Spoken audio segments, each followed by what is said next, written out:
नमस्कार, मी पोपट पिटेकर, नवराष्ट्रामध्ये आपलं सर्वांचं स्वागत। मी सध्या नगर मनमाड या हायवेवर आलेलो आहे आणि हा तुम्ही रस्ता बघू शकता, अनेक वर्षापासून रखडलेला आहे। हा रस्ता रखडल्यामुळे अनेक नागरिकांना मोठ्या समस्यांना सामोरे जावं लागतंय। आपण या संदर्भात बोलणार आहोत। इथले काही नागरिक आहेत। खरं तर काका, काय सांगाल, हा रस्ता किती वर्षापासून रखडलेला आहे आणि हा गाडी चालवताना तुम्हाला किती त्रास होतो? हा रस्ता 10 वर्षापासून रहदारीची कोंडी असून इथं लोकांची गैरसोय होत आहे, ऍक्सिडेंटचे प्रमाण वाढत आहे। तरी हा रस्ता लवकर व्हावा ही आमची विनंती।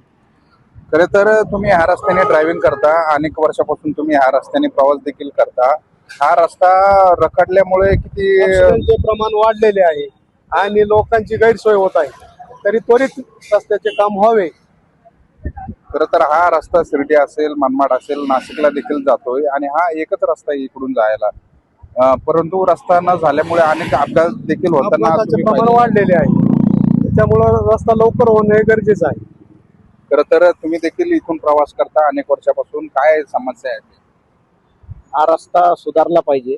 बरेच वर्षापासून लई खराब झालेला आहे रस्ता, तरी पण जे आहे काही काम वगैरे करत नाहीये आणि लवकरात लवकर हे काम व्हावं, कारण त्याच्यामुळे कसं ॲक्सिडेंटचे प्रमाण वाढलेले आहे आणि बराच त्रास होतो। मी पण 2 व्हीलरवर जातो, राहुरी, श्रीरामपूर, कोपरगाव हाच रोड आहे नाशिकपर्यंत जायला, पण पाठ वगैरे एवढी दुखते। मी बाईकवर जातो श्रीरामपूरला वगैरे, पण लई प्रॉब्लेम होतो। तर विनंती आहे लवकरात लवकर हा रस्ता सुधारण्यात यावा। खरं तर जे वयस्कर लोक आहेत त्यांना देखील ह्या रस्त्यामुळे अनेक त्रास होताना पाहायला मिळत आहे। पाठदुखी असेल, कंबरदुखी असेल। 4 व्हीलरने ठीक आहे, पण 2 व्हीलरने प्रवास करताना मोठ्या समस्याला सामोरे जावं लागतं, ऍक्सिडेंटचं प्रमाण वाढतं आणि काय होतं, बऱ्याचशा लोकांना त्याचा त्रास होतो। खरं तर हा रस्ता लवकरात लवकर होणे गरजेचं असल्याची भावना आता ह्या नागरिकांनी व्यक्त केल्याचं आपल्याला इथं पाहायला मिळत आहे। पोपट पिटेकर, अहिल्यानगर। नमस्कार, मी माधुरी बाप्पूसाहेब इतकर।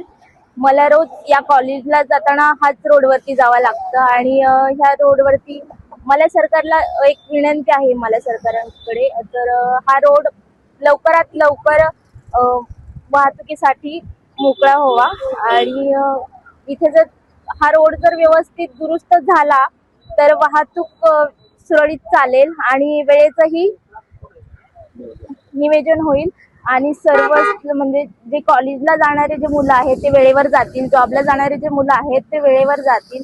तर मला सरकारला हीच विनंती आहे की त्यांनी लवकरात लवकर हा रोड दुरुस्त करून द्यावा।